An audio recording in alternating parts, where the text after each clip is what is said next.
Assalamualaikum. Assalamualaikum. Ni actually kita orang tengah baru nak makan malam. Makan malam Dekat mana ni?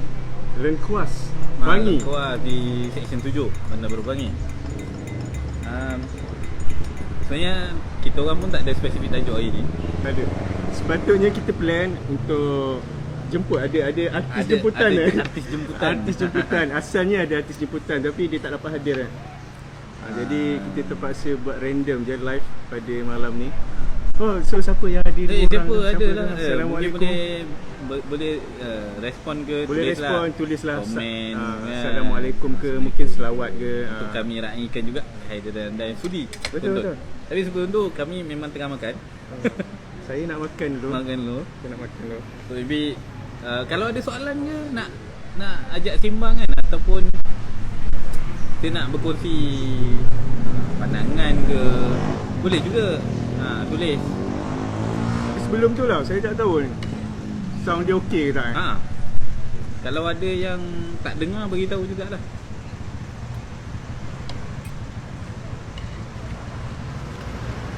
Tak benar Tak benar buat live makan.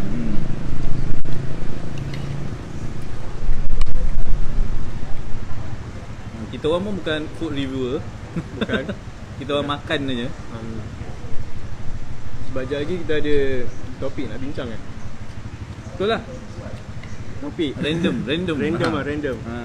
Ini pun soal apa? Luahan Luahan luahan tentang persekitaran, tentang isu tentang semasa tentang apa yang senario yang terjadi. Mungkin lah kan. So kita bolehlah berkongsi terhadap situasi-situasi yang terjadi belakangan ni. Mungkin sudut pandang kita berbeza. Orang yang dekat, yang tonton ni atau yang tengok live kita orang ni, kalau nak berbeza pun tak apa.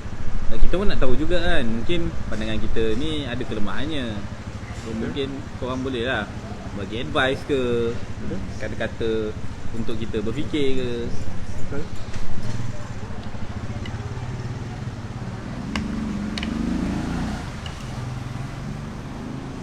So far tak ada lagi yang stay betul-betul tak ada, sebab kita tak start lagi kita punya perbincangan belum start lagi. Sekarang ni memang nak tengah makan tu. Sorry makanan tak nampak kan. Dia tak nampak kita makan apa. So tak adalah kita pamerkan apa yang kita makan kan. Tak buat orang tu terliur lah. Tapi cara kita makan mungkin terliur. Oh, dari cara makan pun orang dah boleh terliur kan. Sebenarnya kan, kalau kita tengok ni kebetulan kan kita sembang kan, random kan. Random. Kau tengok food review mungkin makanan tu biasa je. Tapi cara dia suap nasi tu, cara dia olah kan, cara dia review, dia tunjuk cara dia mimik muka apa semua. Cara dia buka mulut, dia punya dia apa dia hancurkan. Aiman Hakim. Alamak. Aiman Hakim. Assalamualaikum Aiman Hakim. Apa khabar Aiman Hakim? Aiman Hakim tablet ah? Sound okey tak Aiman? Aiman dengar tak sound ni?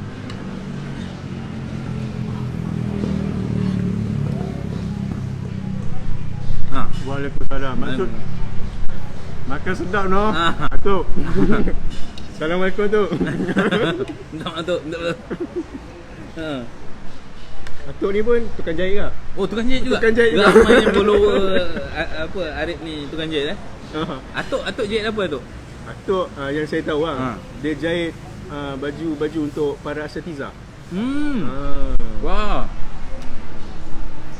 Dahsyat Atuk. Hari tu dia ada posting gambar pergi combo. Mungkin anak Atuk kan, tak silap Atuk apa tukang jahit para asatiza So kita ni tak dapat lah nak dapat jahitan Atuk kan. Sebab kita bukan asatiza. Mungkin Atuk satu hari nanti boleh sponsor saya juga.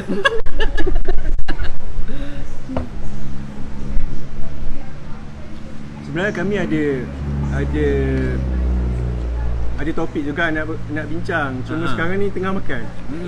Tadi kami tengah fikir kat macam mana nak terus lanjut live ke ataupun nak makan dulu. Saya suggest tak apa kita live je. Kita live je. Lepas tu nanti kita start sembang. Start ngobrol.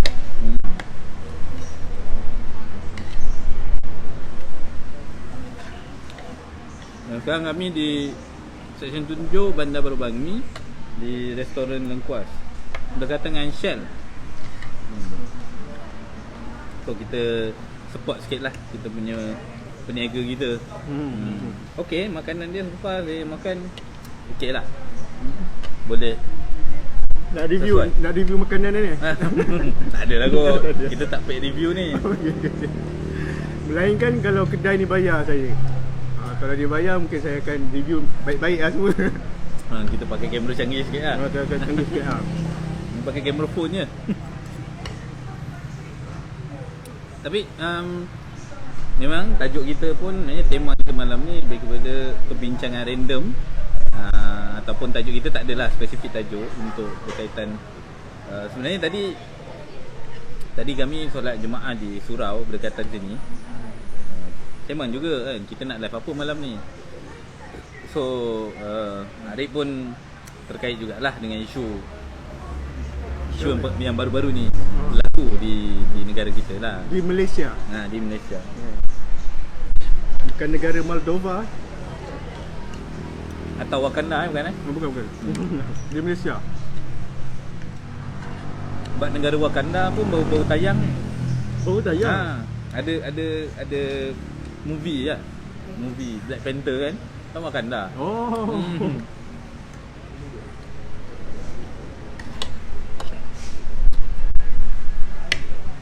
Macam banyak pula nasi. Cerita pasal Wakanda. Sekarang ni kalau kita tak cerita Marvel, Hollywood kan, mereka pun dah mula dah bawa satu negara-negara baru. Negara yang tak ada diadakan untuk tunjukkan macam perjuangan di negara tersebut. Macam Thor, Asgard Asgard. Kalau baru ni apa, Black Adam. Black Adam tu dia panggil negara dia apa satu negara baru dalam movie Black Adam. Kalau Black Panther, Wakanda. Jalani Ahmad. Assalamualaikum Jalani, apa khabar? Sudah makan ke belum? Yang penting dah selawat ke belum?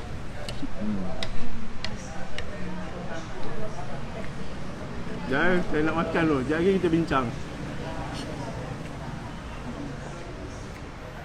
Dalam Marvel, DC.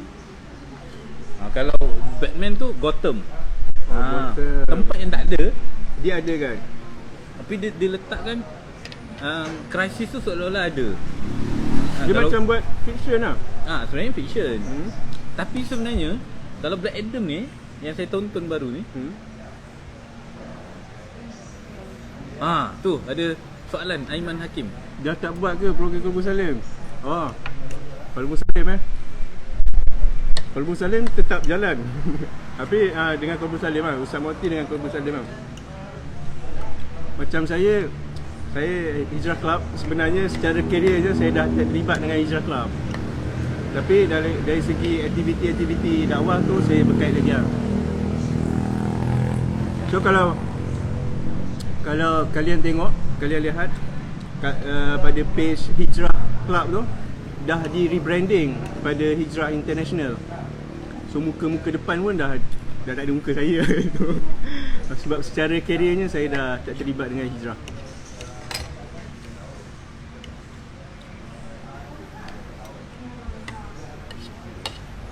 Okay Aiman.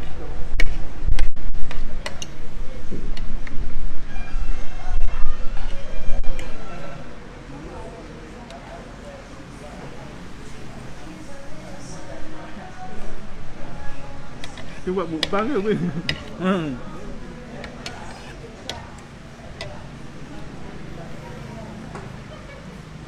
Kita tak set berapa lama kita live lah. Itu jam lah. Biasa sejam lah. Kali ni Brazil dah habis lah. Enggak saya lah.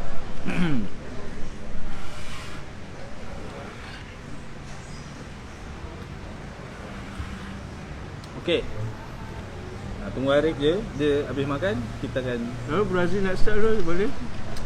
Tak cukup lah. Okay.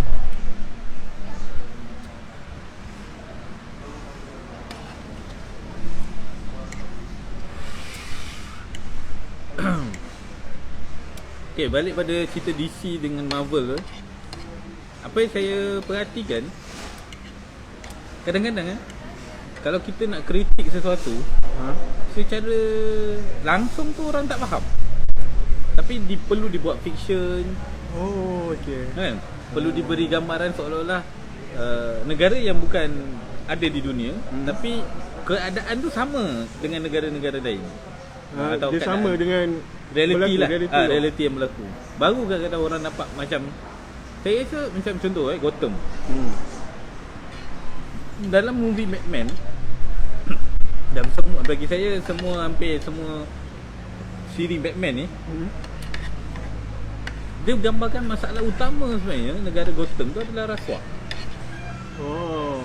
Rasuah tu yang membuatkan jenayah yang tak boleh dipenuhi oleh penguat kuasa. Sebab penguat kuasa, sebab penguat kuasa sendiri yang terlibat dalam jenayah tu. Dah tak ada orang nak boleh dipercayai lah. Jadi terpaksalah muncul individu seperti Batman, hero yang ada kapasiti capital, yang tak perlu takut dengan masalah kehidupan. Maksudnya kewangan dia tak ada masalah. Yang dia hanya boleh menghambakan diri untuk menyelesaikan masalah yang tak mampu diselesaikan oleh pihak berkuasa. Sebenarnya indirectly, kalau kita cerita tentang movie superhero ni, atau Batman ke siapa, dia memberi satu naratif. Penguat kuasa tu tak mampu selesai masalah. Dan seringkali superhero ni terpaksa melakukan sesuatu beyond the law. Beyond the law, maksudnya lebih di luar kapasiti undang-undang. Tak perlu tunggu arahan dulu lah. Tak perlu tunggu undang-undang untuk membantras jenayah. Dengan bahasa mudah kita, movie Black Adam ke Captain America ke, semua lah. Kalau Captain America lebih pada teroris. Teroris. Tapi kalau Gotham, Superman, itu memang pada penjenayah. Lebih memang specifically tentang penjenayah yang tak mampu dikawal oleh pihak berkuasa. Tak boleh naik banteras, tak boleh lah. Mungkin juga itu yang membuatkan filem-filem heroik ataupun filem-filem superhero ni dimunculkan di komik-komik pada awal tahun berapa, 70-an dulu kan. Mungkin dia asal dia daripada mungkin pencipta dia tu. Dia melihat keadaan dekat dunia ni berlaku kezaliman sana sini yang tak ada pembelaan. Yang kalau kita mengadu di polis, polis pun ignore je. Dia tak mampu nak buat apa-apa. Kalau ada polis yang baik pula mati. Kan? Polis yang baik pula kena tembak. Kena tembak.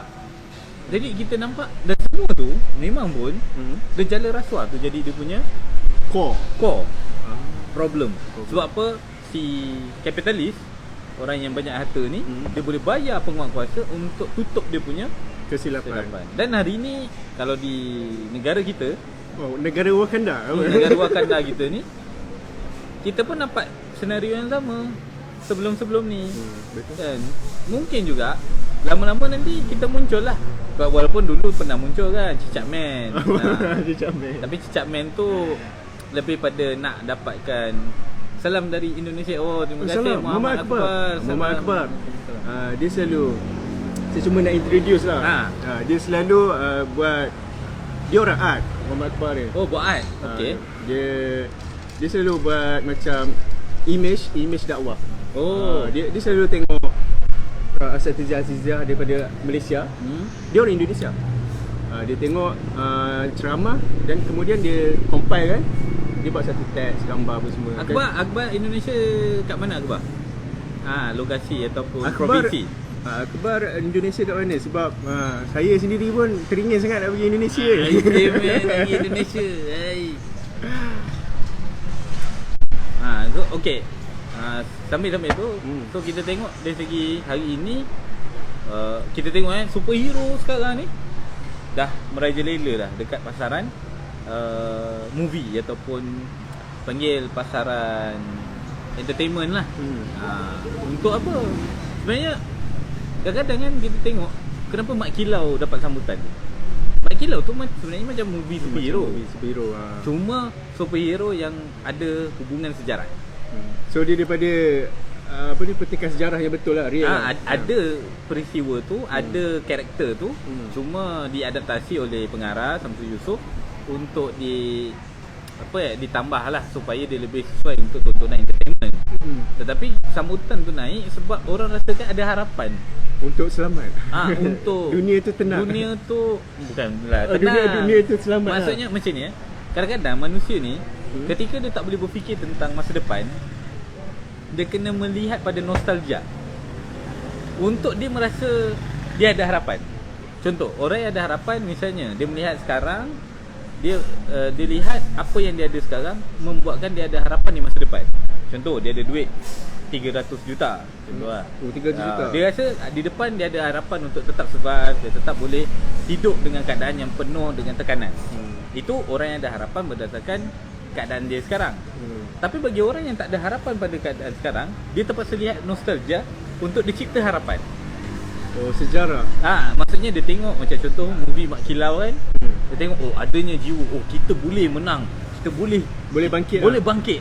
Jadi sebenarnya ke depan dia dah tak ada harapan kalau melihat keadaan dia. Tapi dia lihat pada imbauan nostalgia, membuatkan dia rasa okey, aku boleh survive, aku boleh bertarung. Kalau Mat Kilau dulu boleh, aku pun boleh. Faham tak? Tapi nak mula daripada mana tu? Ya, sering kali macam tu. Dan samalah sebenarnya dalam kehidupan kita. Kalau kita tengok, sebenarnya banyak tak orang yang terpaksa lihat nostalgia untuk cipta harapan? Banyak. Contoh, kita sering kata susah hidup, tekanan hidup. Kalau orang nak jadi Muslim sekarang hari ni susah. Seperti menggenggam bara api Seperti menggenggam bara api. Dan kita perlukan nostalgia dulu. Siapa? Reference kita Rasulullah, para sahabat. Itulah sebenarnya kita create harapan based on nostalgia ataupun kita panggil sejarah. Okey, inilah cara sebenarnya manusia secara umum membangun harapan. Okey, pentingnya sebenarnya manusia tu ada harapan. Sebab tanpa harapan manusia mungkin putus asa dan terus mati. Mati tu mati macam mana? Mati tu kadang-kadang secara langsung ke ataupun secara kalau bunuh kata diri ke? Ustaz Firdausiah dalam buku Sun Tzu ada silap kalau orang tu dalam perang kalah, dia ada 3 benda yang dia masih pegang: senjata, makanan, mental.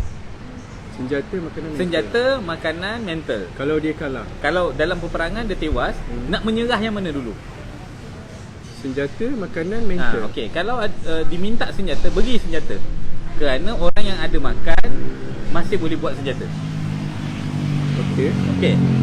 Kalau senjata dah diambil, yang kedua tinggal 2, mental dengan makanan. Bagi makanan, sebab orang yang ada mental masih boleh cari makan. Tapi kalau 3 ni diambil mental dulu, 2 tu takkan berlaku. Ambil mental dulu. Mental, maksudnya mental tu diserahkan, tunduk kepada penjajah. Dia takkan cari makan, dia takkan melawan, dia takkan mampu bertarung, dia takkan mampu buat senjata. So intinya sebenarnya manusia ni sebenarnya benteng terakhir manusia untuk survive, untuk bertahan, melawan apapun keadaan, sebenarnya mental, bukan capital. Mental. Bukan capital. Sebab hari ni kita tengok orang bersandarkan capital untuk survive, untuk mampu melawan kehidupan yang serba beban. Tapi sebenarnya yang betul-betul memastikan kita tu survive bukan capital kita, bukan material yang kita ada, bukan berapa banyak harta kita simpan atau berapa banyak harta yang diwariskan ke, tak kira lah, yang bersifat material. Bukan kawan-kawan, bukan network, tapi mental kita tu.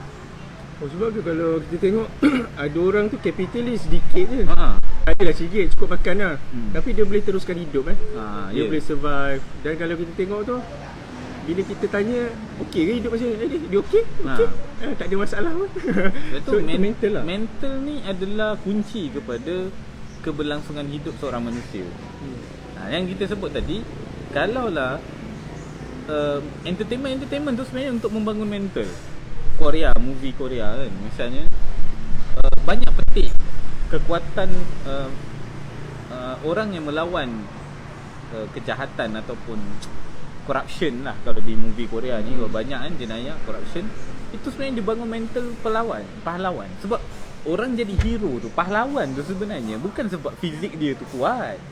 Oh, dia asal daripada mental lah. Mental dia yang kuat. Mental tak mengalah tu sebenarnya membangunkan jiwa kepahlawanan.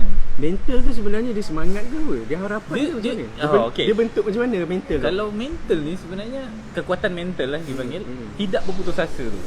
Bahasa mudah lah.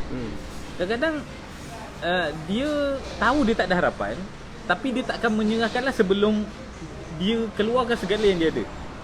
Segala yang dia ada tu adalah sampai dia mati sebenarnya. Oh, segala yang dia ada Segala yang dia ada. Sebab tu kita tengok ada orang dia memang tahu dia takkan menang perlawanan tu. Para sahabat, ada sahabat seperti Ja'far, seperti siapa lagi, Zaid bin Harithah. Itu ketika perang, dalam perang Yarmouk misalnya, Mu'tah misalnya, itu peperangan yang memang mereka tu tahu kalau berdasarkan bilangan mereka takkan mampu menang. Tapi mereka tempuh kerana itu mental. Mental tu yakni dia akan beri segala-gala yang terbaik untuk Allah SWT. Oh, so ada something yang menguatkan Ya, mental menguat. tu. Ada sandaran lah. Ada sandaran. Kalau orang-orang bukan Islam, dia akan letakkan aku buat ni untuk supaya anak-anak aku tak Oh, untuk generasi akan generasi akan datang. Oh, itu. Ada orang buat untuk generasi akan datang. Ada orang buat untuk orang yang tersayang. Ada apa saja. So mental ni sebenarnya dia tak describe agama dulu. Dia describe dulu apa yang disandarkan yang paling berharga. Okey, itu kalau peperangan. Kalau untuk kehidupan zaman sekarang mungkin berjuang untuk besarkan anak. Makan anak, makanan anak, pendidikan anak. So kalau kita tanya apa sumber semangat tu, mungkin dia akan cakap anak-anak, isteri di rumah, itu Ya. sumber semangat Ya, dia. betul. Dan itulah yang kadang-kadang membuatkan dia berarti. Tetapi sayangnya orang yang bergantung kepada elemen tadi, Elemen makhluk. kalau hilangnya makhluk tu, hilanglah harapan dia. Hilang harapan Itu dia, sebabnya berlakunya orang yang hilang harapan, anxiety ataupun depresi, kemurungan tu, sebab hilang harapan tadi, hilang dia punya sumber kekuatan tu. Mungkin dia tak hilang pun, boleh jadi dia tak hilang. Mungkin orang yang disandarkan tu menyakiti dia. Ya, betul. Dan terlalu banyak kan yang heartbroken sekarang. Oh, sebelum tu Azwan Burhanuddin. Burhanuddin. Macam biasa. Waalaikumsalam. Waalaikumsalam. Wan, boleh tak macam biasa Wan? Kita Minta share. Minta share. Minta share, minta Sebab like. kita dah start dah kita Kita punya dah konten start hari ni. kita punya konten. Jadi Dah selesai makan, kita nak highlight tu adalah harapan tadi. Harapan tu tadi. memang sebenarnya main peranan. Sebab tu Allah SWT kalau kita lihat dalam Al-Quran, dalam hadis Nabi SAW pun menyeru kita tu bersandar kepada Allah. Sebab apa? Sebab tu sandaran yang paling kukuh. Dia takkan hilang, takkan rapuh, bahkan takkan Kecewakan kita. dah, sebenarnya takkan kecewakan kita. Cuma memang kebanyakan orang akan rasa macam aku tak nampak Allah kan. Aku tak nampak Allah reply macam mana. Aku tak nampak Allah senyum kan. Aku tak nampak Allah tu gembira. Sering kali kita suka reaksi yang bersifat visual. Fizik Padahal benda tu ada je, Allah dah sampaikan dalam Al-Quran, khabarkan kepada kita macam mana interaksi Allah ketika kita buat perkara yang baik. Allah suka, Allah redha. Itu yang kita tak tengok. Sebab apa? Kenapa orang suka visual? Sebab benda tu nyata. So dia macam Ya. terus tangkap pada pemikiran dia lah. Terus memuaskan akal. Salah tu juga sebab instant. Oh, instant. Benda instant. Memang kita siapa tak suka instant kan? Ya. Semua suka instant. Mi segera. Favorite kita semua. Aduh. Kan? Makanan instant, fast food tu pun favorite kita. Drive thru semua. je. Memang itulah kita. Tapi kesan buruk instant adalah dia tak bertahan lama. Dan dia mudah merosakkan kita. Itu fitrahnya instant lah. Oh, so macam apa sahaja makhluk sekeliling kita tu yang bersifat instant akan Siap-siap lah kita ada risiko. ada risiko dia lah. Okey. Untuk kekal bertahan instant ni perlu proses. Perlu jadi- diawet. Ya, perlu diawet. Okey. Sebenarnya kesedapan mi instant tu boleh tak didapati dengan proses selain mi instant? Maksudnya dengan masakan yang organik. Boleh dapat tak sebenarnya rasa yang sama? Keenakan yang sama? Nak dapat daripada organik, Maksudnya bahan-bahan yang lebih sihat, yang bukan daripada mie instant, boleh kan? Boleh. Tapi kan prosesnya panjang. Harganya lebih mahal. Yes, vegetarian. Itu sebenarnya kat situ. Oh, tapi dia punya side effect tu tak seburuk instant lah. Sebab apa kita beli instant? Sebab senang, easy get, easy go lah. Oh, easy get, touch and go. Touch and go. So, okay. dia beli macam tu. Jadi okey lah, gitulah kita cerita tentang kenapa filem superhero tadi daripada cerita superhero sampai ke bawa Minson. Tak nak cerita harapan, dan nak cerita tentang sekeliling kita. Kita mengharapkan ada something yang menyelamatkan kita. Hero tu lah. Betul. Sebab tu penulis-penulis pereka yang buat cerita apa semua dia munculkan fiction hero untuk bagi harapan. Bahkan fiction ni dibuat tu memang bukan sekarang-sekarang kan, tahun-tahun awal dulu. Bahkan memang pun ada kata panggil penglipu lara kan yang buat cerita-cerita untuk jadikan pengajaran bahkan harapan.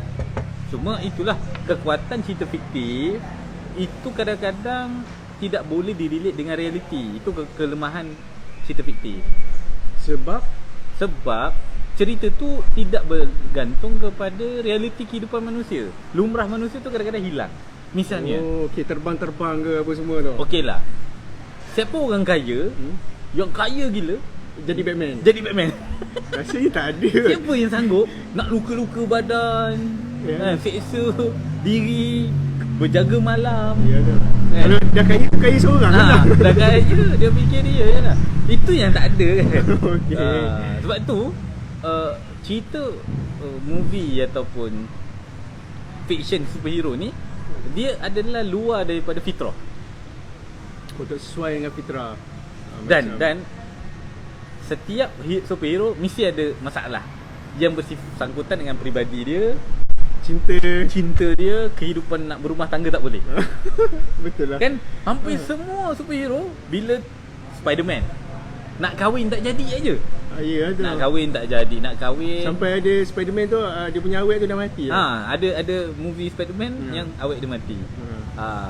Gotham, Batman nak kahwin awet dia mati juga. Lois Lane pun tak silap mati juga.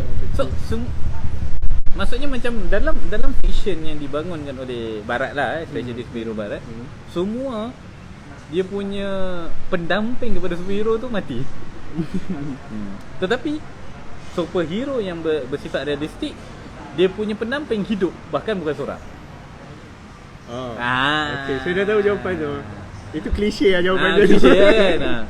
Tapi intinya ada superhero yang wujud dalam dunia ni yang dunia bersifat dunia nyata, hidup, dan dia tu punya pendamping, bahkan dia ada generasi pula yang meneruskan kepahlawanan dia, superhero dia.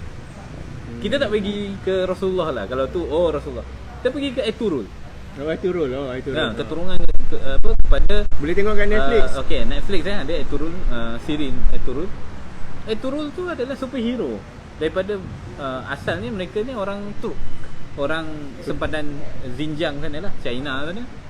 Kemudian menerima Islam dan juga beriman kepada Allah dan Rasul, dan melihat jihad sebagai cara dia contribute kepada agama Allah.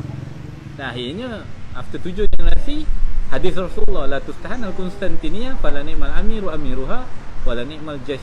Zalikal jaysh tu direalisasikan oleh keturunan Aiturul, iaitu Muhammad Al-Fatih atau Muhammad As-Sani atau Muhammad yang kedua, Mehmet II. Ini menunjukkan bahawa superhero tu benar-benar wujud. Dan kalau dalam siri Aiturul tu dia menggambarkan macam mana konflik Aiturul kena selamatkan kaum dia, Kai kan, dia punya kabilah dia Kai, daripada serangan Mongol, daripada politik dalaman daulah waktu tu Umayyah, yang keturunan yang mementingkan ke harta. So kita tengok itu betul-betul orang kata sosok yang betul-betul realistik, real, berlaku menyelamatkan manusia yang lain. So ada je sebenarnya. Yang realiti tu ada lah. Ya, jadi dan yang menariknya, benda ni tak sama dengan barat punya gambaran superhero. Gambaran superhero. Tak ada terbang-terbang kapitalis, tak ada. Tak ada. Inilah yang membuatkan sebenarnya dua reference yang berbeza. Jadi harapan tadi, sekali lagi, yang putus asa, kekuatan mental tadi bergantung kepada referensi yang betul ataupun sumber rujukan yang betul.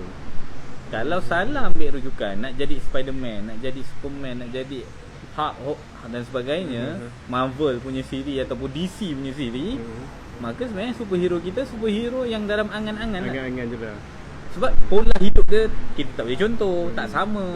Dia akan tiba-tiba jadi manusia pelik, aneh kan.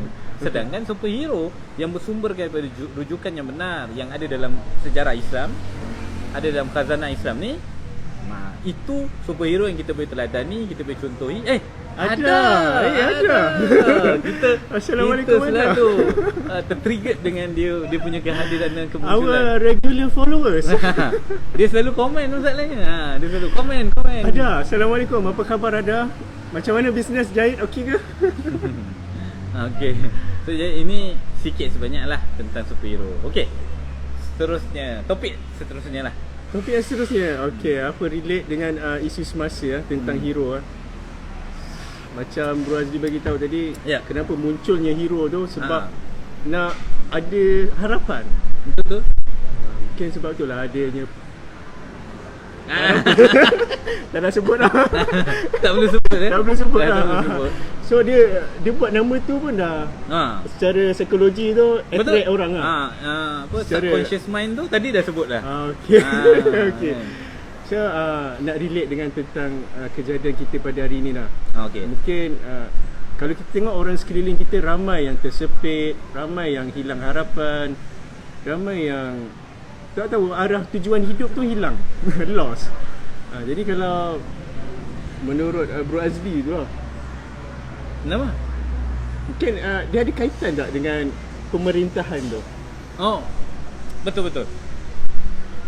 Kalau kita cerita tentang kesempitan dan juga hilangnya harapan, sebenarnya siapa yang ada kapasiti untuk membina harapan? Yang membina harapan, bahkan memberi harapan, mesti orang yang mempunyai kapasiti besar. Betul. Contoh kalau dulu kita ada ayah lah selalu beri harapan bagi kita, jangan putus asa. Ayah ibu lah. Ayah ibu lah, parents lah sebenarnya cerita. Tapi bila kita dah menganjak dewasa, ayah ibu dah tak jadi kita punya pelindung lagi. So harapan tu perlu lebih atas. Mungkin kita masuk ke majikan, tapi majikan juga adalah interaksi yang bersifat ijarah ataupun kita panggil upah. Kita interaksi, kita makan gaji lah sebenarnya cerita. So selama mana ada transaksi, sekadar upah je lah. Sekadar upah. Jadi sebenarnya masuk ke wilayah orang yang dewasa, harapan dia tu betul-betul kepada orang yang mengelola kehidupan masyarakat. Bila orang dewasa, sebab orang dewasa ni perlu mengurus orang di bawah dia. Sebenarnya kebanyakan kalau orang dewasa ni tak ada tanggungan, dia pening tak dengan masalah. Kalau tak ada tanggungan, orang dewasa, bayangkan semua orang dewasa ni tak ada masalah. Ada anak, tak ada masalah tangga isteri, tak ada masalah isi rumah, tak ada masalah diri dia je. Rasa tak pening kot. Tak pening. So bayangkan kita tak ada apa orang kata, dekat dunia ni tak ada budak kecil. Pening tak ada. Masalah pendidikan tak ada. Masalah kesihatan mungkin tak ada. Paling-paling kalau kita sakit, kita mati seorang dah. tak ada orang pening kan. Sebab semua dewasa, dan itu akan mempupuskan spesies manusia lah. Ya, kalau yalah, okey. Jadi kita generasi cerita sekali lagi, bila orang tu dah sampai tingkat dewasa, dah sini dia dah up level dia dah habis dah. Dia tak ada naik lagi. Dewasa tu usia je yang berubah. Tapi tahap tanggungan dah sampai maksimum. Contoh, ketika dia kanak-kanak, dia ditanggung, ada orang di atas dia. Tapi sampai peringkat dewasa, dia lah yang paling atas. Dia yang kena menyara hidup dia. Dah setaraf dengan orang yang tanggung dia tu. Dia dah setaraf. Yang dulu orang yang tanggung dia dah gini. Tambah lagi, dia pula mulai ada tanggungan di bawah. Kan adik-adik dia. Mungkin adik dia, ahli keluarga dia, mak ayah dia berubah kan. Dah berubah. So bila berubah tu, di situlah sebenarnya sentiasa tekanan tu pergi ke dia dulu sebelum yang di bawah dia. Tekanan aspek ekonomi. Dulu dia dilindungi, sekarang dia melindungi pula. Ketika dia masuk wilayah dia melindungi, di situlah sebenarnya dia perlu sentiasa ada orang yang boleh beri harapan, beri pertolongan, beri keperluan yang dia perlukan ketika dia menghadapi kesulitan ataupun cabaran tadi. Okey, dekat sini siapa nak melindungi orang dewasa? Yang lebih atas, yang lebih atas. Yes. Ketua Yang kampung kot. Ketua kampung itu siapa yang beri kedudukan? Penguasa yang lebih atas lah. Yalah. Dengan kata lain, kalau kita lihat hierarki masyarakat, ketua kampung, tapi hari ni dah tak nampak lah ketua kampung. Kita dah tak rasa. Dia tak macam dulu lah. Dah tak macam Lalu dulu. lepak-lepak. Kan? Kalau ada masalah jumpa ketua kampung boleh. Oh, ketua kampung cakap rumah kami banjir. Jumpa ketua kampung selesai, bagi bantuan dan sebagainya. Bagi zinc. Sekarang tak ada. Bagi zinc, bagi makanan, tak cukup makanan, bagi makanan, kecurian boleh jumpa dia. Sekarang dah tak ada. Sebab sekarang semua kita dah habis. Sampai hierarki tu kita dah habis, terus pada penguasa atau pemerintah yang ada. Di sinilah sebenarnya signifikannya pelindung tu adalah pemerintah. Sebab pemerintah nak melindungi kita dari apa? Daripada kezaliman. Kezaliman siapa? Diri sendiri. Okey. Mungkin tak nampak. Okey, bila sampai ke peringkat pemerintah, okey, ni orang dewasa, ini pemerintah. Pemerintah melindungi dari luar dan melindungi dari dalam. Dari dalam tu kezaliman seperti jenayah. Kezaliman yang bersifat jenayah, curian, merampasan hak. Itu pemerintah daripada dalam. Dari luar adalah serangan musuh. Baik serangan, okey, kena faham. Hari ni serangan tak semestinya tenteraan. Serangan polisi, serangan pemikiran, serangan musuh yang bersifat ekonomi. Itu juga adalah pemerintah itu yang menjaga perlindungan kepada orang-orang dewasa yang di bawahnya, yang mengelola urusan-urusan di bawah lagi. Jadi kalau kita faham begitu, memang dia macam MLM lah. Boleh kata macam tu. Tapi sebab MLM tu keuntungan kan. Yang ini dia mengayomi, kalau bahasa mudah tu, dia mengharmonikan orang-orang di bawah dalam sebuah negara. So negara tu adalah perisai. Kalau kata saya Rasulullah sebut al-imamul junnah. Yuqatilu wara'i wa yattaqabih. Maksudnya imam atau penguasa itu ibarat perisai. Perisai macam mana? Di belah dia perisai melindungi kita. Okey, dalam hadis tersebut dia perisai, di belakangnya kita berlindung dan di depannya kita berperang. Ketika kita kuat, kita boleh berperang untuk dia. Ketika kita lemah, kita boleh berlindung dengan dia.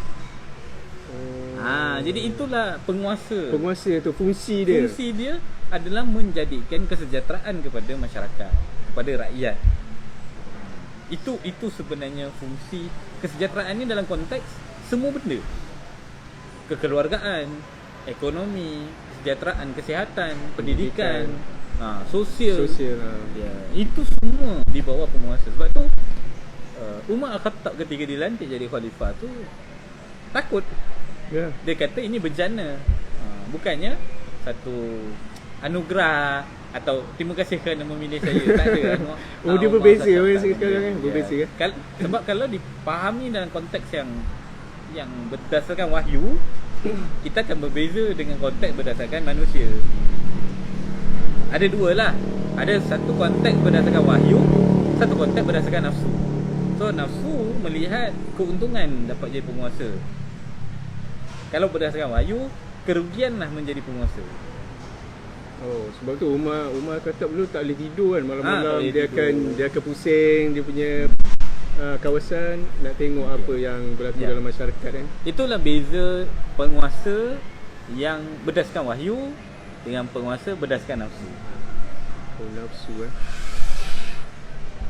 So macam Malaysia, Wakanda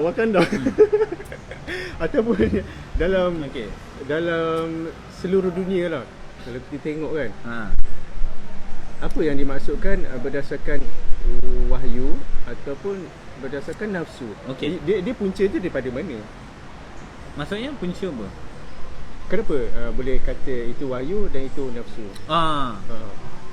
Macam mana kita nak describe? Nak describe.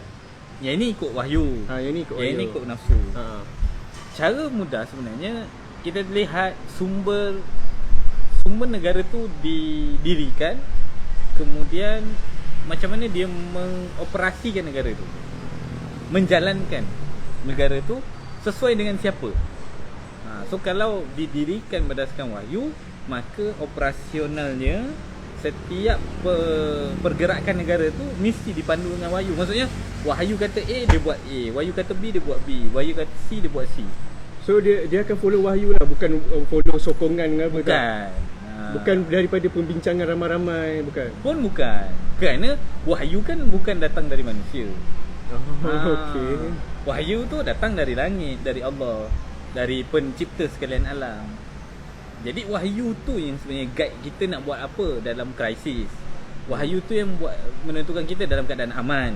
Wahyu tu buat menentukan kita nak buat macam mana ketika kita berhadapi serangan, ancaman dan seterusnya. Jadi wahyu tu yang menuntun kita.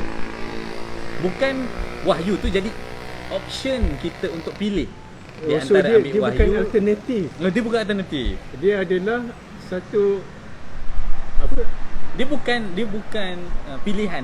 Dia bukan pilihan. Nak pilih ke nak ikut wahyu ke tak nak ikut wahyu, bukan. Memang tak ada Dia pilihan. tak ada pilihan, memang itu yang kita kena buat. Sebab wahyu ni bukanlah diturunkan untuk kau pilih lah, ini cadangan aku sebagai pencipta, ni cadangan aku.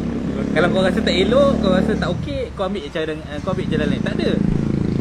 Kenapa wahyu tu turun? Kita kena faham kenapa wahyu tu turun. Kerana kalau wahyu tu tak turun, manusia akan rosak. Manusia akan pecah kacir, manusia akan berpecah belah, manusia akan berperang. Kita pun nampak hari ni. Contoh yang boleh bagi nampak simple benda tu. Apa yang kalau kita follow wahyu ataupun tak follow wahyu?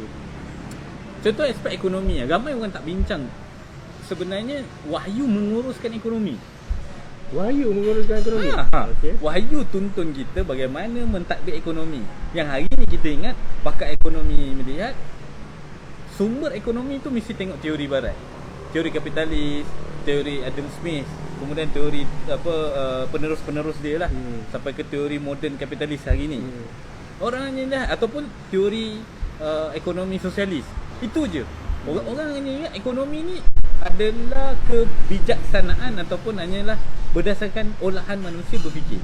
Walhal wahyu dah tuntun macam mana mengatur ekonomi. Macam mana peruntukan harta dalam bumi ni untuk dikelola. Contohnya orang cerita wahyu je zakat. Zakat, wakaf, sedekah, infak, apa lagi yang orang Baitul Mal. Sebenarnya itu adalah istilah atau ada satu hukum. Aspek contoh zakat tu hukum. Perintah Allah, pelaksanaannya tetap ke atas orang tertentu kepada orang tertentu. So harta tu terpinci, itu salah satu ekonomi. Tapi termasuk juga tentu pemilikan ataupun perolehan harta negara. Contohnya petroleum macam mana nak urus, emas, galian macam mana nak urus. Itu sumber bumi Sumber bumi. Dan boleh katakan kekayaan alam atau kekayaan mana-mana negara tu bergantung besar kepada raw material. Bauksit, nadir bumi. Itu nak buat semiconductor tu, itu datang daripada sumber alam, bumi. Yang mana Allah dah peruntukkan untuk apa duit harta ni dan harus dibelanjakan cara macam mana. Jadi saya tak tahu nak pergi ke tak ke situ. Silapnya di mana? Okey, silapnya di mana? Silapnya di mana? Kita kena tahu kan. Kita terus ke point. Silap di mana? Ketika manusia tak nak melihat wahyu atau meremehkan wahyu lah. Kadang-kadang bukan dia menolak wahyu, tapi dia rasa remehkan wahyu. Mungkin kalau ikut follow nanti kena naik unta kot. Kan, meremehkan, overthinking kan. Mungkin kan dia orang ni patutnya anxiety katnya dengan wahyu, takut, ketakutan yang berlebihan terhadap wahyu. Ketakutan yang macam mana? Ketakutan terhadap, sebenarnya kadang-kadang kalau kita bincang, mungkin mereka akan setuju, bagus, tetapi dia akan masuk ke wilayah polisi international tak izinkan kita buat macam tu. Faham tak? Jadi intinya kadang-kadang silapnya di mana? Silapnya ketika kita tak takut kepada pencipta, kita lebih takut kepada makhluk, kepada orang luar tu lah. Yalah, manusia juga sebenarnya kan. Bukan yang mencipta, bukan yang menurunkan wahyu, tapi kita lebih takut kepada manusia yang sama level dengan kita, tapi disebabkan berdasarkan fakta dan juga data yang kita ada, yang ini mereka lebih kuat secara ketenteraan, mereka lebih capable dari secara ekonomi ataupun capital. Pengaruh. Kita pun tunduk. Kita tunduk kerana tak nak terima tekanan maupun diserang ataupun menerima ancaman. Ataupun di pulau. Atau di pulau, di embargo kan. Nanti kita macam mana nak makan, kita nak survive susah. Bisnes kita GDP kita turun.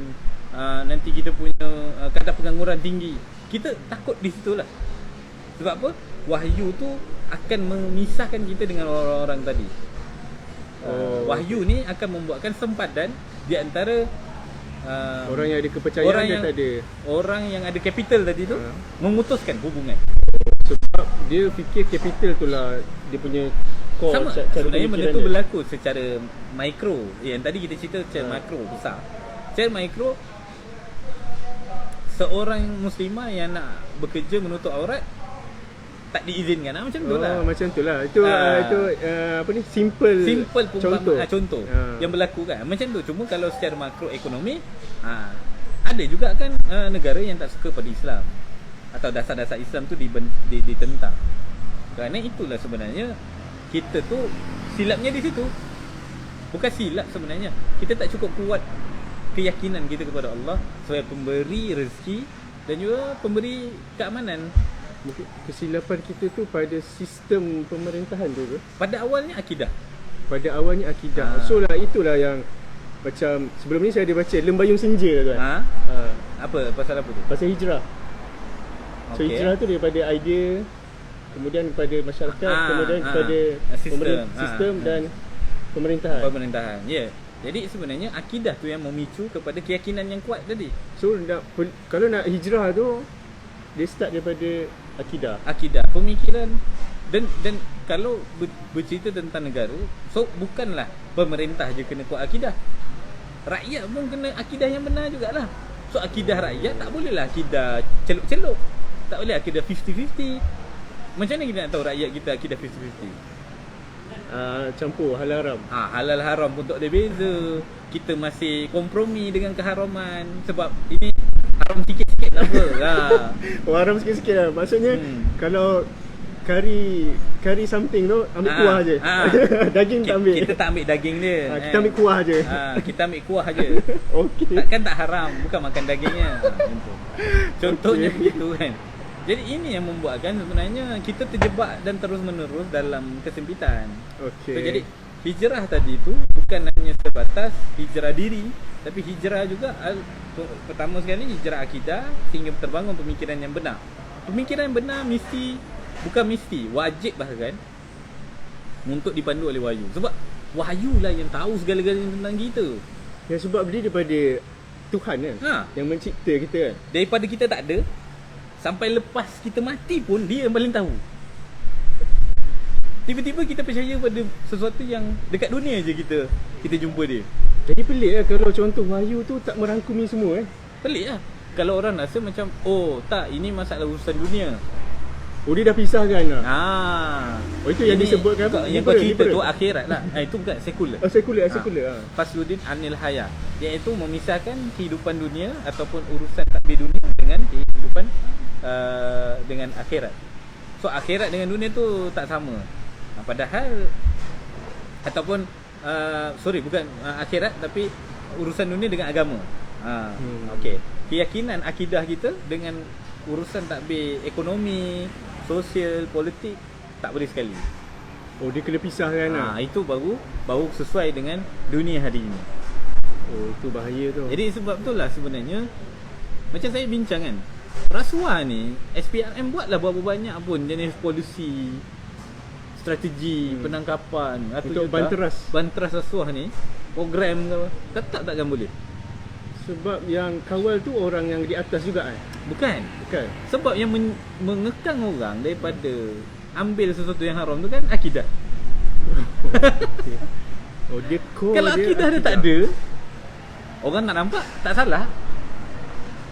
Rasuah tu definisi dia apa? Kalau orang tak tahu, tak salah.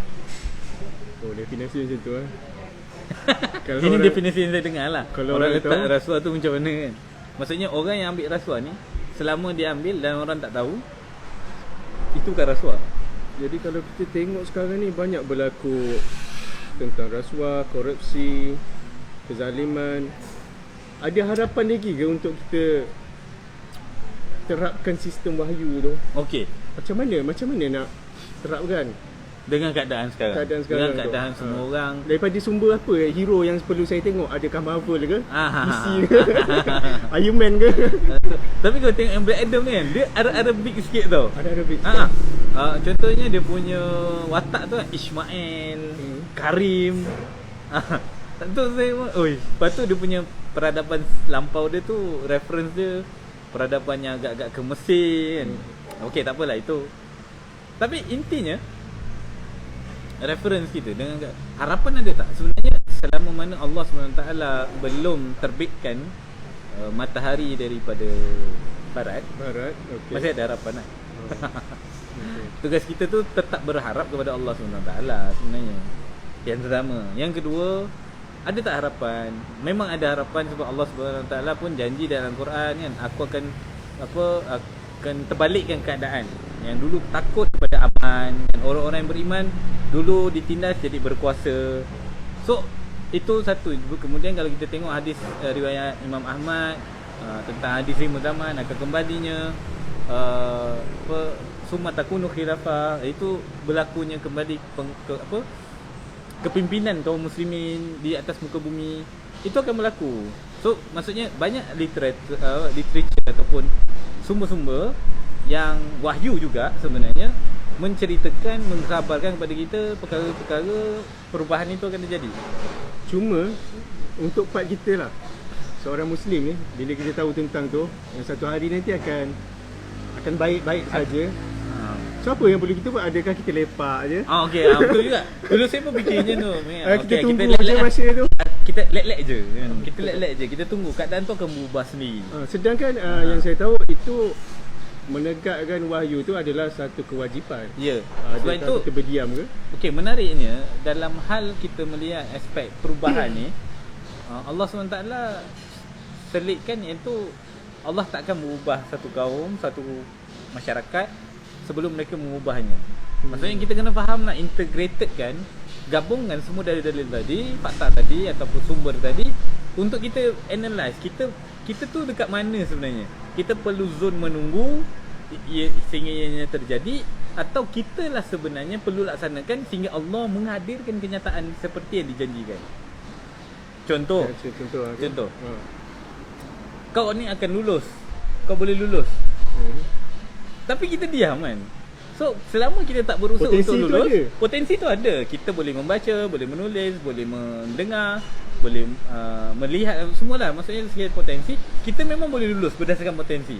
Tapi kalau berdiam, tak melakukan apa-apa, takkan pernah lulus.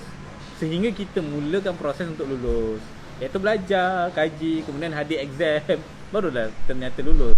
Okay, kalau kita kaitkan perumpamaan tadi dengan yang tentang menegakkan wahyu tu, macam mana? Menegakkan wahyu tu artinya kita Allah beri kapasiti untuk mampu melaksanakan apa yang Allah perintah. Allah takkan bagi satu beban kecuali kita mampu menjalani. Kalau ada kewajipan, mesti kita mampu melaksanakan. Kalau tak fair lah wahyu tu. Oh, dia memang sesuai dengan fitrah lah. Jadi posisi kita adalah melanjutkan usaha menegakkan wahyu seperti orang-orang sebelum kita. Oh, seperti nostalgia yang baru sekali lagi. Nostalgia. Ya, kembali kepada nostalgia dahulu.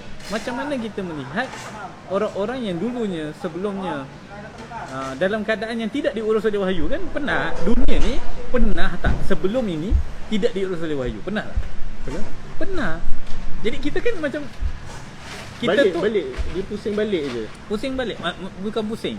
Sebenarnya kita tu dengan situasi dulu tu, kalau kita mirip-mirip kan, sama. Oh, okay. Kan mirip-mirip kan. So copy paste lah. Tinggal copy paste lah. Tinggal ikut balik orang yang berjaya. Dan satu-satunya orang yang pernah berjaya dalam menegakkan wahyu tu, tak ada manusia lain. Tak ada seorang pun dalam sejarah peradaban manusia yang berjaya menegakkan wahyu untuk diterapkan sebagai penyelesaian seluruh umat manusia. Hanya seorang je yang pernah berjaya. Siapa tu? utusan Allah, utusan yang mewahyu. Utusan pemberi wahyu. Itu. Utusan pemberi wahyu. Ataupun Rasulullah. Itu yang satu-satunya yang pernah berjaya. Jadi metodologinya, stepnya, prosesnya itu sebenarnya semua dah ada contoh lah. Jadi kan Allah Subhanahu Wa Taala sebut juga dalam Quran, in huwa illa wahyu yuha. Kecuali semua tu adalah wahyu. Maksudnya perkataan Nabi, perbuatan Nabi tu sebenarnya adalah wahyu. So indirectly selain wahyu tu adalah Al-Quran, kitabullah, sunnah Rasulullah, hadis, percakapan, perbuatan Nabi juga adalah wahyu. Jadi wahyu tu bukan hanya kitabullah. Sebab kitabullah itu menegaskan perbuatan Nabi juga adalah wahyu. Jadi kalau ambil wahyu komprehensif. Jangan ambil satu pihak, satu yang lain tinggal. Pilih yang mana nak je. Tak boleh. Kita sesuaikan yang ni lah. Okey, ambil yang ni kat sini. Dia tak boleh tak boleh. Dia panggil apa tu kalau secara menyeluruh? Kafah. Kafah. Udkhulu fi silmi kafah. Jadi memang pun diseru oleh wahyu. Jadi sebenarnya banyak tak perkara yang kita tinggalkan wahyu? Banyak. Kita mungkin ambil part spiritual lah. Ya, part ritual. Dalam melakukan ibadah. Kan. Sebenarnya kita terlalu sedikit berinteraksi dengan wahyu. Sebab itulah kita ada masalah yang tak boleh selesai. Sebab sebahagian besar kehidupan kita tu kita tak follow wahyu. Spiritual kita ikut, tapi bab hubungan kita sesama manusia, ekonomi, sosial, pemerintahan, sosial, politik, pentadbiran, bahkan urusan kesejahteraan pun, kadang buang sampah pun kita tak rasa tu ada hubungan dengan wahyu. Padahal itu kita dah merosakkan alam. Kita dah melalaikan kewajipan kita menjaga alam tadi. Padahal buang sampah aje. Ya, betul. Kan? Sebab tu sebenarnya ketika perbuatan manusia tu dipandu dengan wahyu. Dan wahyu ni maksudnya keimanan ni tak tengok negara negara Arab tu. Dia yang Arabik macam tu. Arabik kan pandai cakap Arab. Kan ada yang laksana hudud laksanakan macam-macam lah, tak kisahlah apa pun. Okey. Maksudnya wahyu ni bukan bersandar kepada negara. Wahyu ni bersandar kepada, kan Allah kata yang paling baik tu adalah orang yang bertakwa. So takwa ni tak boleh diterjemah dengan latar belakang pendidikan, tak boleh diterjemah dengan berlandaskan latar belakang kekeluargaan, keturunan. Wahyu, takwa tu bersandarkan memang hubungan dia dengan Allah SWT. Hubungan dia dengan Allah SWT. Manusia kita, hubungan kita dengan Allah tu diukur berdasarkan diri kita, perbuatan kita lah. Keimanan seseorang diukur berdasarkan macam mana dia berinteraksi dengan Allah. Bukti dia berinteraksi baik, positif dengan Allah adalah ketika dia berinteraksi dengan yang manusia pun baik. Itu secara zahir kita boleh nampak yang kita boleh ukur. Sebab kita pun perlu tahu orang ni baik tak baik. So kalau dia dengan Allah baik, tapi dengan manusia buruk, suka maki orang, suka label-label orang, cakap belakang orang buruk, kutuk orang, fitnah orang, itu tak masuk dalam kategori tak masuk kriteria takwa tadi. Itu yang berlaku sekarang tu. Yes. Dan itu yang menakutkan tu. Yang menakutkan, kita bukan cakap orang yang mengajarkan sesuatu yang secara akademik, secara buku, kitab tinggi, tetapi secara akhlak dan peribadi buruk. Di mana sebenarnya value yang sebenarnya mereka bawa? Kadang-kadang orang rasa macam mereka hanya jual aja kitab-kitab ulama' yang tinggi-tinggi yang mereka boleh baca. Dia macam penunggang ke apa dia panggil? Mungkin. Kita tak pasti, tapi itulah yang menyebabkan value sebenar Islam itu diremehkan kerana dibawa oleh orang-orang yang so-called menggunakan kitab-kitab tadi untuk legitimate atau untuk mengiktiraf diri dia tu ulama'. So dia banyak ilmu lah.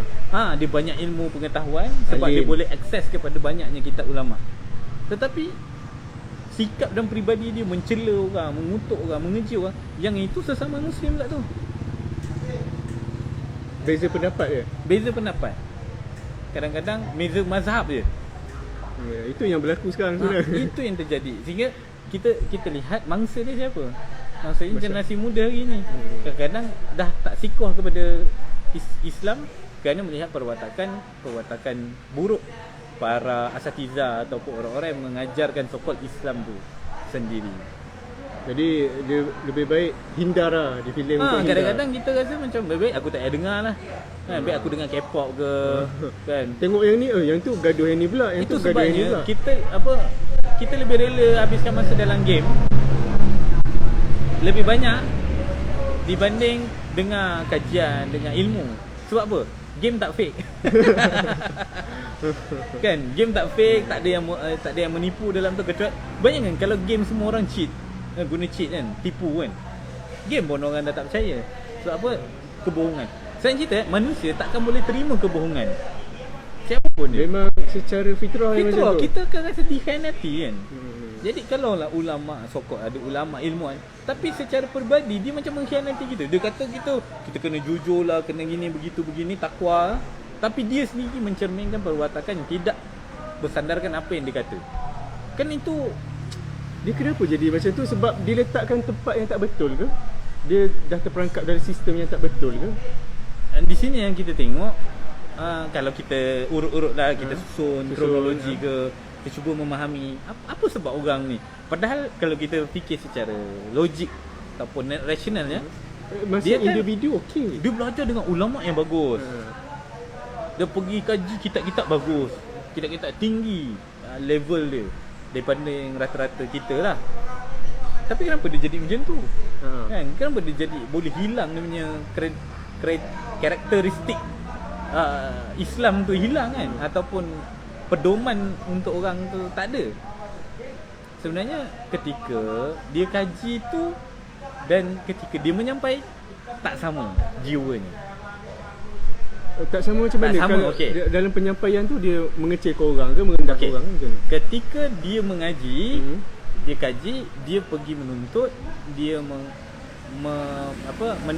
fokus dia adalah mendapatkan info, dapatkan ilmu, mendapatkan pengiktirafan dengan sijil. Dia bukan niat awal tu dah pesong lah. Ketika dia menyampai, okey. Di situlah dia merendahkan orang yang tak selevel dia. Kerana dia rasa aku ni mengaji jauh. Kau dekat sini je, kau tengok Facebook je, kau tengok. Jadi dia Google seolah-olah memaksa kita tu untuk tunduk pada dia. Ya. Di sinilah sebenarnya yang menyebabkan lompong ataupun hubungan di antara ilmu tadi dengan peribadi tu bertentangan. Sebab ilmu tadi hanya untuk akreditasi, pengiktirafan bahawa engkau dah lulus. Tapi sekali lagi, ilmu tu tak relevan dengan sijil. Sijil tak melambangkan ilmu. Ilmu tu adalah apa yang dilaksana. Itu betul-betul jadi ilmu. Itu betul-betul ilmu. So kalau orang banyak ilmu tapi tak laksana, banyak pengetahuan tapi tak laksana, itu bukan ilmu. Tak jadi ilmu. Itu jadi dia banyak informasi. Dia banyak pengetahuan lah. Ya, banyak pengetahuan. Dia tanya ni boleh jawab, ni tahu. Tapi perbuatan dia tak ikut pun apa yang dia tahu tadi. Masya-Allah. Jadi tak jadi ilmu. Ilmu tu adalah penyempurna ilmu adalah perbuatan. Itu jadi ilmu. Di situ baru kita menuntut dengan orang begini. Kenapa? Sebab ilmu. Sebab dijalani dengan pengetahuan yang dia dapat, itu jadi ilmu untuk dia dan kita mengambil ilmu di situ. Baru kita dapat serap. Kan? Jadi ini yang kita susah dapat orang yang begini, nak jadikan guru ni, nak jadi pedoman untuk kita. Cabaran buat masa sekarang Yes. Zaman Dan sekarang pada akhir-akhir ni ilmu Ahmad Ihsan, Muhammad Syafiq. Pada akhir-akhir ni pula kadang-kadang orang yang berilmu tu bukan orang yang ada akreditasi pengiktirafan. Tak ada sijil. Dia bukan orang kata boleh Azhar, bukan. Tapi ilmu dia tu banyak. Jadi memang betul kita akan kembali kepada zaman orang tak lihat lagi kau background apa, kau belajar apa dulu. Orang tengok kau belajar dengan apa yang kau buat sama tak? Sama, ni orang yang tepat. Sekarang kalau orang tengok ilmu tu kan, orang yang berilmu tu mesti dia tengok image dulu. Pakaian. Lepas tu kan pernah dengar cerita Abu Nawas lah? Pernah? Kan? Abu Nawas tu fictional kan? Fiction. Tentang apa ni, dia menyampaikan kebenaran.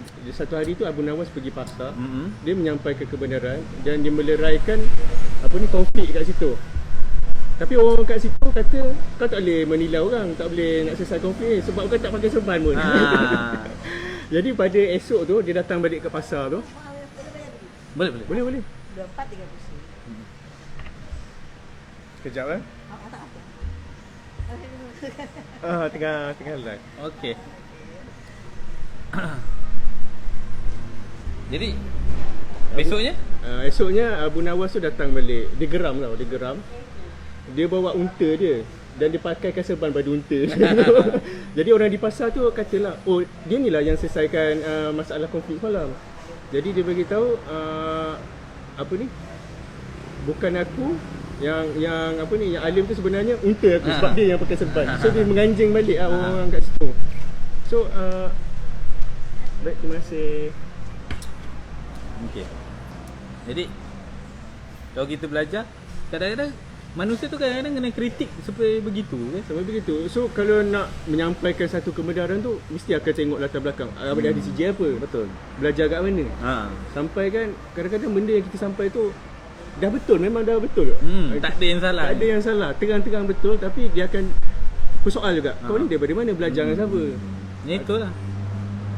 Jadinya orang yang ada kebenaran takut nak menyampaikan. Takut dia menyampaikan. Sebab apa? Diremehkan kerana Tak ada CJ. Tak ada CJ. Tak ada kelayakan. Mungkin pakaiannya biasa-biasa saja. Tapi sekali lagi lah, sahabat-sahabat semua yang ada kat dalam ni, kita kena terus sampaikan kebenaran. Walaupun lah orang remehkan kita punya background, kita bukan urusan agama ke, kita tak belajar Azhar ke, kita bukan dapat sijil pengiktirafan ke, kebenaran tu penting untuk tetap disampaikan. Sebab apa?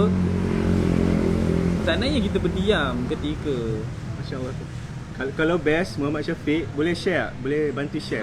sharekan kita punya live ni lah. Kita punya live lah kalau rasa best. Sebab kebenaran tu ketika diamnya orang yang tahu tentang kebenaran ni, azab Allah tu kepada kita juga.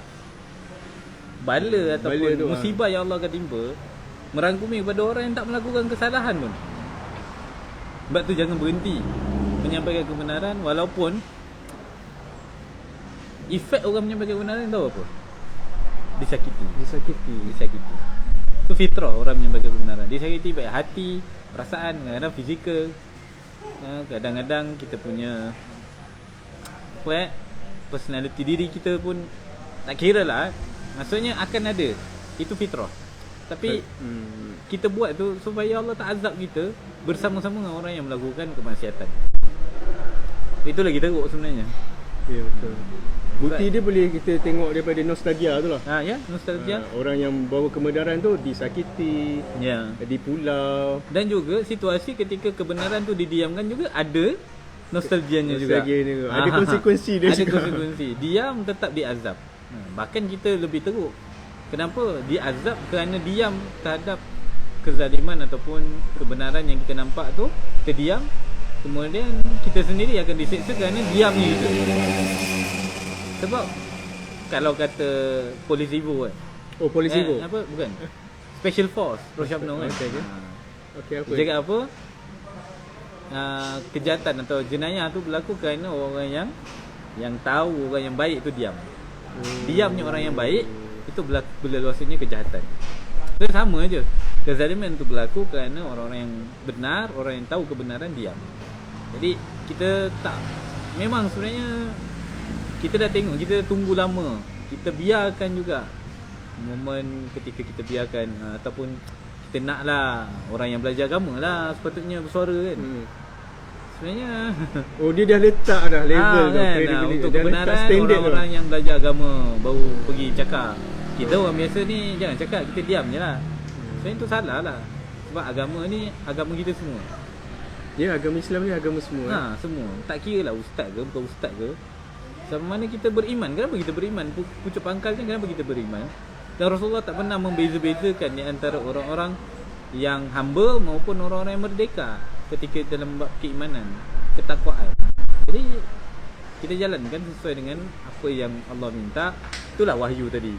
Dan kembali kepada wahyu, ikut apa perintah wahyu, dan insya-Allah kita berbincanglah kalau ada soalan kat sini berkaitan macam mana penyelesaian ekonomi dalam Islam. Ada tak penyelesaian ekonomi yang praktis? Macam mana? Okey dah, kedai pun nak tutup. Okey, sebelum tu lah Bro Azli, boleh saya tahu tak kalau menurut Bro Azli lah, apa harapan Bro Azli sebenarnya untuk buat masa sekarang ni lah, dengan situasi sekarang ni, yang agak tegang lah, memang tegang lah sekarang. Yelah, keadaan tak berapa stabil. Yang pergolakan bila-bila berlaku kan, perebutan kekuasaan sekarang ni.